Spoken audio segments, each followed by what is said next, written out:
adjusted down there, you couldn't really tell. I think the key is what are they going to go with here? It's going to be Upton and Kaburka to jump. They still haven't put the time on the clock. And they're asking coaches, maybe, like, how long do you just want to play? Well, it's normally 4 minutes, I think. And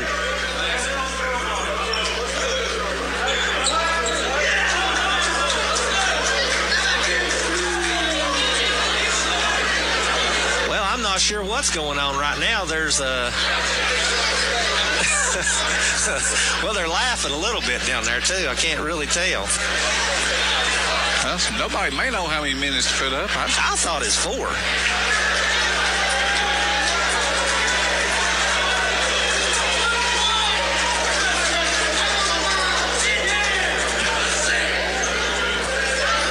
And they may be asking whether you do jump at it after that. You don't go with alternating possessions, I don't think you do. They're putting 1 second up on the clock. That's what it is. So the game is not over yet. They are putting 1 second back up on the clock, and let's see whose basketball it is. It should be Sweetwater's basketball, though. Yeah. I don't understand that at all.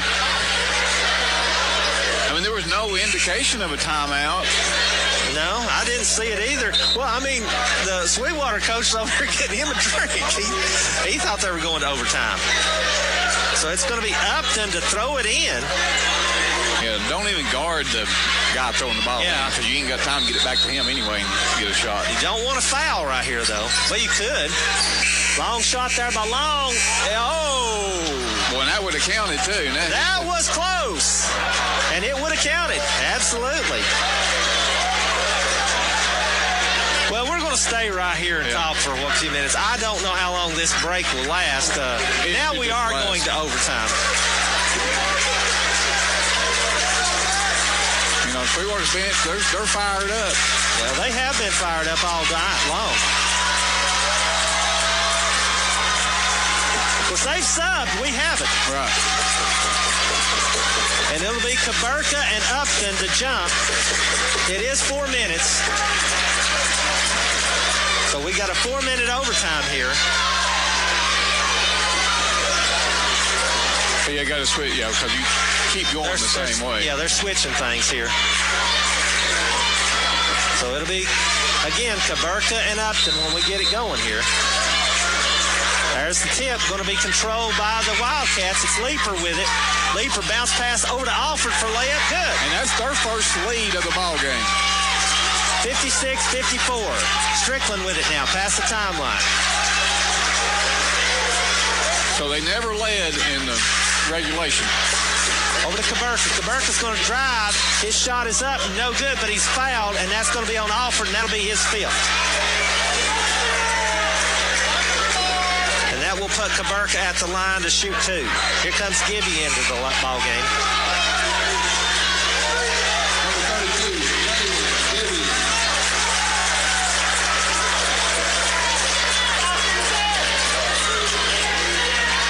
Kaburka at the line, shooting 2. First shot is up and good. 56-55. And that's his 12th point. Kaburka with his second shot to try to tie. Second shot, no good. Rebound fought for, and it's Leeper coming out of there with it. He wants to take it all the way. Cut off there by Stakely. Now he's double teamed, loses control of it. Picked up by Gibby. Gives it out to Long. Long going to hold it up and set it now. Gives it over to Upton. To Long. Chiefs may have to come out on this because they get any kind of lead, Sweetwater does. They're going to pull and run some clock. There's only 3 minutes to run here, too. Upton with it over to Leeper. Leeper out front. Now they're going to kind of change the offense, putting Upton in the corner. Over to Bean on the right wing. Back over to Leeper. Back to Long, and it looks like they're going to make if this is all we're going to do, then they're going to do this the whole game. Yeah. The rest of the game. With it. Over to Upton. There it comes to Long. Long makes a move, drives, shot up, no good. Rebound, Kaburka, but there's a foul. That was all ball. And they're going to give a foul to Abdullah. There was no skin or anything on that one. That one was all ball. So it'll be Long at the line to shoot 2. And that's 6th team foul. So Austin Long at the line shooting 2. His team leads by 1. First shot is up and good. Got the roll. 57-55 Sweetwater. 2:48 left here in the overtime. Second shot is up and good. 3-point lead now for the Wildcats. That's their largest lead. Stakely with it now. Stakely getting a pick there from Kaberka. Dribbles to his right. Cut off. Gives it to Sloan in the corner. Back to Stakely. Stakely makes a move. Flips it to Sloan for a 3. Shot short. No good. Rebound. Stakely. Stakely drives. His shot is up and no good. Rebound. Leaper. Now they will hold it. They're going to have to come out of the zone now. Yeah, 2:20 to go, and they're up by 3. Upton with it, just going to hold it out there. They can't afford for that to happen. You can't let them run 20 seconds off his clock. I mean, you've got to come up and play man. Long with it now. They'll just, like I said, they'll run the clock here. You got the 2 guards playing them. Long drives, and he's going to be fouled, I think, by Sloan, but Sloan took an elbow in the mouth, too. That's Sloan's 3rd foul, and that's the 7th team foul. And that's going to put Upton on the line. Upton comes up. I think he's got a cramp. And they're going to put Kaiser in. Of course, he'll get to shoot the free throws for him. Now, typically, I thought that the visiting team got to pick who came in. Well, it looks like Long's going to go to the line. No, that can't happen.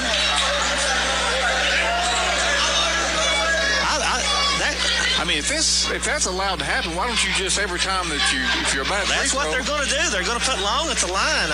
That's crazy. It's 1-1. No, it doesn't. Of course, shot is up and no good. Rebound Kaberka. Kaberka over to Stakely. Stakely to Sloan in the corner for an open 3. Now he's going to drive. His shot is up and no good. Got his own rebound. Goes up again. This That's got to be that was a foul. He had a hold of his arm, not the ball. Oh, I'd be livid. And that happened right in front of that's pathetic. Yeah, I agree with you. Don't usually say much, but that's ridiculous. We've seen a lot of jump balls tonight, and that's been ridiculous. I mean, he had his arm wrapped around his arm. It'll be Strickland to work it in. It is Chiefs basketball. Over to Kaberka. Over to Abdullah. Abdullah to Kaberka. Back to Abdullah. Over to Stakely. Stakely out front now. Going to be picked up by Gibby. He wants to drive. Double team. Hands it over to Abdullah. Abdullah over to Sloan. Sloan dribbling to his left. Minute and a half to go. Gets it to Kaberka. Kaberka is going to drive. Little turnaround. His shot is up and good by Kaberka. Big basket. Needed that. 1-point game now. 58-57. 1:15. Leaper drives the middle. And I think he's going to be fouled. I think again no, it's going to be Strickland this time. That's Strickland's first. And that's the 8th team foul. And that'll put Leaper at the line shooting 1-1. Now, he's had a great second half, like you said a few times before there. And he's 4 for 4 from the free throw line. 58-57, 1:13 left. And now we got a problem. I think we're getting ready to toss somebody. I'm not sure who. I think they're going to... Hey, you let them stay this long. I know. Here comes the SRO, I'd say. They're going to ask somebody to leave. Somebody in the red, I think I heard them say. Well, now, they can't play it while they're trying to get these guys out. They've got to...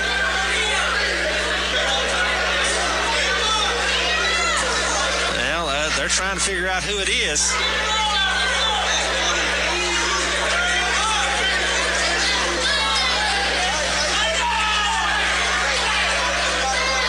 Yeah, I see who it is, I think. Well, he's not wearing red. No. So, Leaper at the line to shoot 1-1, 58-57. 1:13 left. Here's the shot. Shot is up and good.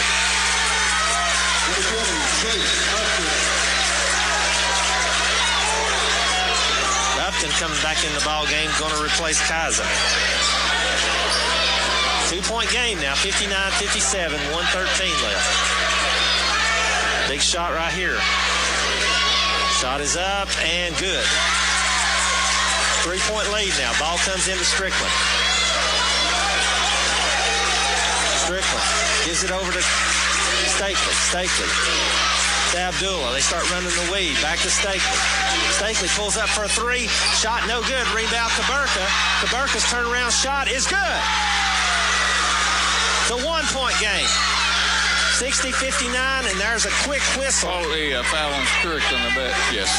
And that'll be his second. Just don't want to put Leeper back there, though, and I don't know who they're putting at the line. Is it Long? That's the 9th team foul. No, it's going to be Leeper again. Yeah, Leeper's not missed. He's 6 for 6. And this still is 1-1. 60-59, 52.3 seconds left here in this ball game, or in this overtime. Shot is up and no good. Rebound Kaburka. Kaburka over to Stakely. 1-point game. 28 seconds. Stakely. And we don't need a hold for a last shot. We know who's going to take the shot here probably. Stakely. It's 5 out. Stakely going to take Leeper, flips it in the corner to Kaburka. Back to Sloan. Sloan drives. And he lost control of it. It's going to go to the Wildcat. Oh, my goodness. I don't know how there's not a foul called. He got sandwiched between two guys. And there's a timeout, I think, by Sweetwater. Sweetwater.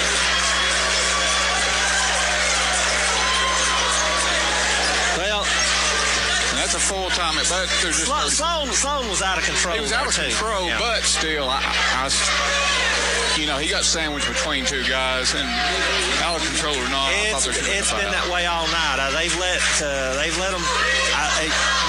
Depending on who's calling the games, a lot of these no calls tonight would have been fouls. Yeah. But it's 60-59. Sweetwater by 1. 30.3 seconds left in the ball game. And I would let them, I face guard Leeper and don't let him get the ball and then foul anybody else. Yeah, they need to put somebody else at the line. Right now, if it's Bean in the ball game, I think I would put Bean at the line. He didn't start. I don't think he's not even taking a shot tonight. But now he's probably going to be the one working it in.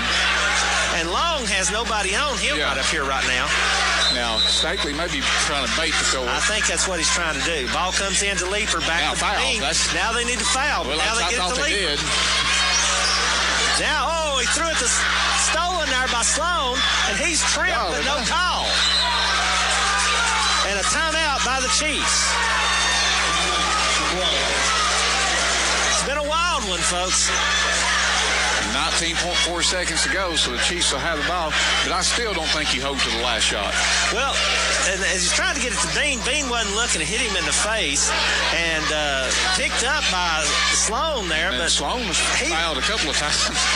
Gibby hit him pretty hard there, knocked him down, but he still kept control of the basketball. Had he fell down, lost control of it, that'd been a turnover on it. So, like I said, some of these fouls need to be called because it's affecting the game. If a foul affects the player, then it needs to be called. Yeah. Now, I'm all for letting them play, but now when it's knocking players to the floor, that's a different story.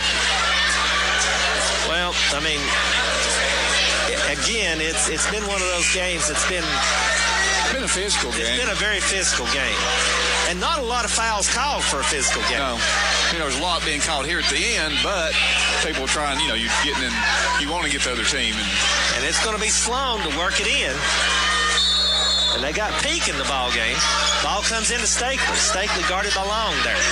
And he's going to be double teamed. He's going to dribble it past the timeline. Almost lost control of it. And did. It's Upton all the way for the layup. Good by Upton.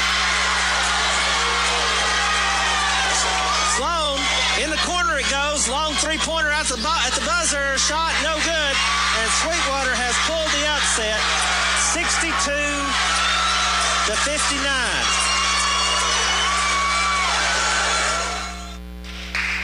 So big win for Coach Jeremy Henderson and the Sweetwater Wildcats, and that puts the Loudon Redskins into first place in the district. Sole first place. Sequoia will be second. So if you were watching our video, we had a group of loyal fans out here watching on the phone over here. So it's a big celebration here for a few minutes at Loudon High School, and it's good to be number one. It is. That means that if the Redskins can keep winning, then they will host the games here at Loudon High School in the districts and hopefully in the region as well. So that is great news for the Redskins. Go ahead and do you have your final numbers? I've got the final numbers. Let's go ahead and get the final numbers of the Loudon versus Karns game. And in this game, Karns defeated Loudon 56-51. For the scoring by quarter, Karns in the first quarter had 17, Loudon 10. Second quarter, Karns 15, Loudon 8. Third quarter, Karns 10, Loudon 21. And the fourth quarter, Karns 14, Loudon 12. For the individual scoring, Aiden Goins, the big man inside, had 20. J.J. Faulkner had 13. Bubba Faulkner had 8. Giffen Cox with 5. Jaden Brown with 4. And Rayleigh Henson with 4. For the Loudon Redskins, Donovan Blankenship finished with 28 points. Hayden Hauser had 9. Aaron Stegall with 7. Jackson Williams with 5. And Keaton Herrig with 2. And so the Loudon Redskins fall. And that brings their record to 15-7 with a district record of 8-2. But with that win of Sweetwater at Sequoia, that makes the Loudon Redskins the sole standing first place in District 5 AA. Next game for these Loudon Redskins will be tomorrow night at home against Austin East, and then Friday, February 12th at Lenore City, and then they'll begin that district tournament next Wednesday on February 17th, and we'll figure out that schedule when the coaches go Wednesday to Athens. We're now joined with Coach Josh Graves. Coach, rough first half, but a second half to be proud of. Yeah, the first 5 to 7 minutes was it wasn't the team that I've coached all year. We weren't mentally focused. We weren't ready to go. Part of that's on me. Part of it's on the guys. A lot of that's internal. But, it is what it is. We spotted them 13 points to start the game, and we can't do that. It's not going to happen. We're not going to beat teams, starting down 13. We had a little heart check there, and the guys did what they had to do to find a way. And they made it a game. We lost Donovan late there. That obviously hurt. But we still had our chances. Just a little careless with the ball there late, and unfortunately, boys wasn't able to finish it. But I was pretty proud of their fight and how they clawed back there in the second half. In the second quarter, your team falls down. I believe it was around 28-10. And you opted to go mass subbed in five guys quickly. What was that decision about, and what did you say to your starters when they came to the bench? Well, anytime you got a sub 5 and 5 in that situation, it's not a good thing. I wasn't pleased with our focus. I wasn't pleased with our effort. I thought we were out there just kind of going through the motions.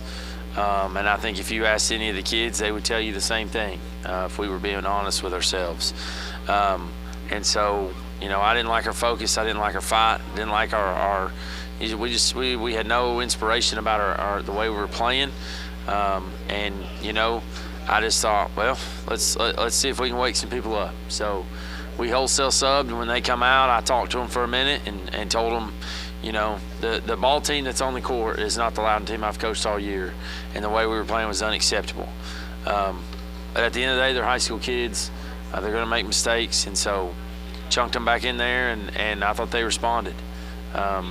Finished the second half, or first half, a little better, and then come out second half and, really busted it and got after it and, made it a heck of a ball game. We just come up a little short. You went with Aaron Stegall there for quite a bit. Yeah. What was the decision to go with him, and how do you feel about his play tonight? I thought Aaron Stegall earned himself some quality varsity time tonight. He's tall, he's long, he's got decent, mid-range shot there. He can hurt you if you don't guard him, and they had a really good-sized kid that played on the perimeter, Mallow did all he could, but ultimately when you're guarding 6'8" and you're 5'9", 5'10", there's only so much you can do.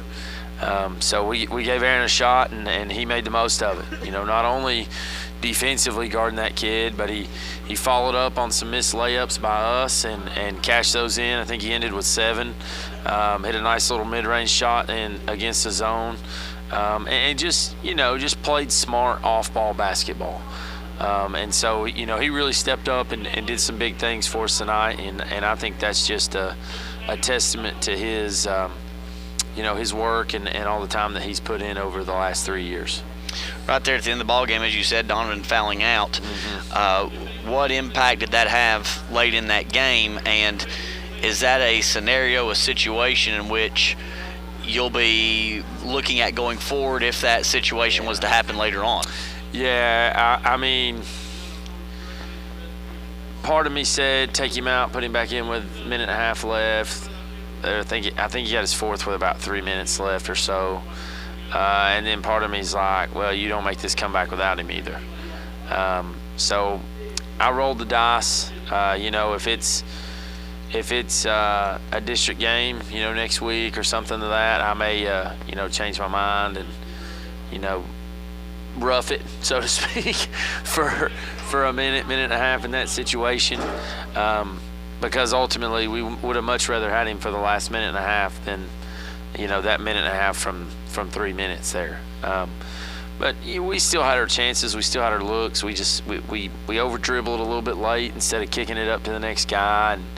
And in that situation, you got to go. You can't be passive. And we made a couple mistakes passive instead of getting downhill, getting to the rim and finding your kickouts.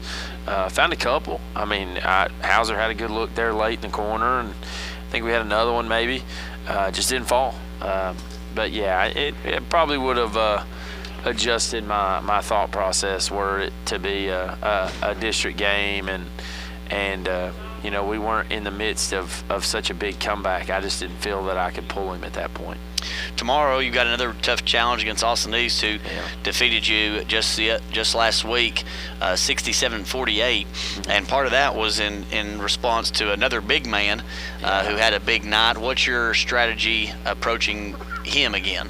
Well, I didn't think their big post killed us too much. I thought it was their other post, who's a bit more mobile, 24.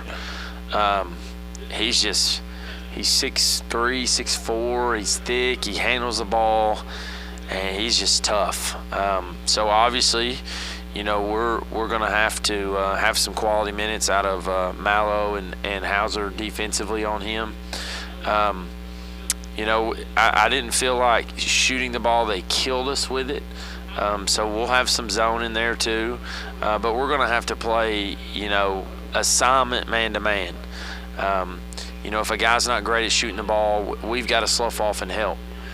Because, Karns tonight had 2 kids who just can absolutely light it up, so you can't really go zone on them. So we got to match those guys up, slough off the ones who are more of slashers and make them shoot it and play a assignment basketball. And we're going to have to do that some tomorrow night in man-to-man. We're going to have to do some, be decent in zone. And offensively, we got to keep attacking and just do what we do offensively. I thought second half tonight, offensively, we were who we normally are. And we got to do that for 4 quarters. You can't take 5 minutes off and be down 13-0 and expect to win most ball games. And on top of that, with looking at that defensive matchups, and also from tonight, Aaron Segal stepped up big, but Simi Turner came in and played a couple good possessions and drew 2 quick charge calls. Absolutely. Simi's a golly day, man. That's our mighty might. And he's an energy bug. You're always going to get Simi's best. And defensively, he's sophomore, so he's young, but he's so quick on the ball. And he got switched on the big kid tonight, and I'm just thinking, oh Lord, here we go, 6'8" on 5'8", or 5'7", however tall Simi is. But Simi was fearless. He just stopped, took that forearm shiver, and took the hit, and he was fired up with it. And late we kind of went offense defense with him and Jack, and he was fine with that, and he really stepped up for us defensively. he had a tough turnover late, but that's going to come with growing pains and being in that situation. It is what it is. But defensively, he really, really helped us, and I would imagine the rest of this year and obviously in the future, he's going to be big for us defensively.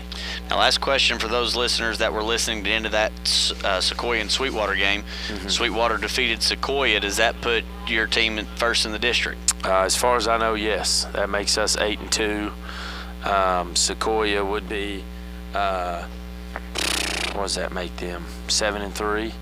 And then Sweetwater's obviously put themselves in a great position to end up third. I don't know that they could be second. Me and Coach Henderson talked about it, and I think he said the highest they could get is third. So they play Polk County Thursday. They got to take care of them. But I tell you, and tonight shows with Sweetwater, they're a great team. They're well coached. Coach Henderson's a very good friend of mine. I'm not just saying it because he's a great friend of mine, but anybody can win this tournament. Meigs County walloped Polk tonight. Polk County's got a solid team. I think Meigs beat them by maybe 30 is what I was told. So you got to be ready to go when you go into this tournament, and make sure you're hitting on all cylinders. And so as far as I know, that puts us first. We'll know for sure Wednesday, but we're the only team with 2 losses in the district. We're in the middle of a 4-game skid, which sucks for our kids. I hate it for them. But at the end of the day, they did their job early, and they punched their region ticket, and that's why they're first in the district now, to my knowledge. I don't know what else we would be.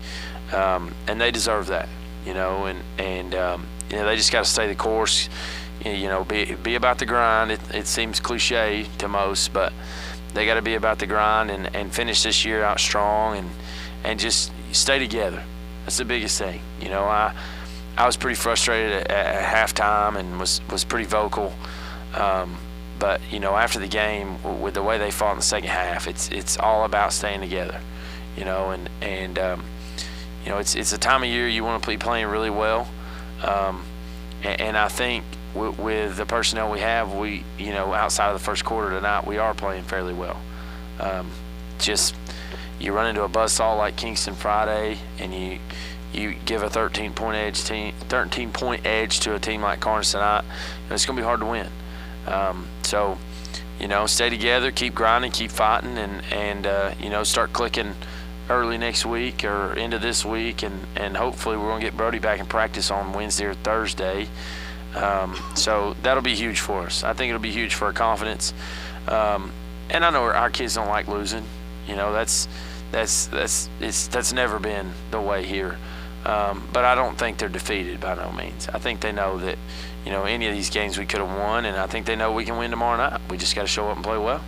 Well, we wish you good luck tomorrow night, and we look forward to doing it again. All right, thanks, guys. I believe that does it here at Loudon High School. So we remind you that Loudon's next game is tomorrow night at home against Austin East. But as for tonight, the Loudon Lady Redskins lose 77-30 against the Karns Lady Beavers. And as for the Redskins, they fall 56-51 to the Karns Beavers. Wiley, don't forget, we'll have a rebroadcast immediately following this, including the Sequoia action will be in there. And then also want to remind you, we'll put video coverage up on our website sometime in the night tonight. Those files will populate, so watch for that to come on redskinradio.com. You'll be able to watch these 2 games tonight and reanalyze everything, and we'll be back right here tomorrow at 5:45. So for Redskin Radio, this is Wiley Breakbill along with Chip Lynn saying thanks for listening. You've been listening to Redskin Basketball on 96.1 WLNT, Magic 104.1 WMJA, and RedskinRadio.com. This broadcast, copyright 2021 WLNT Sports.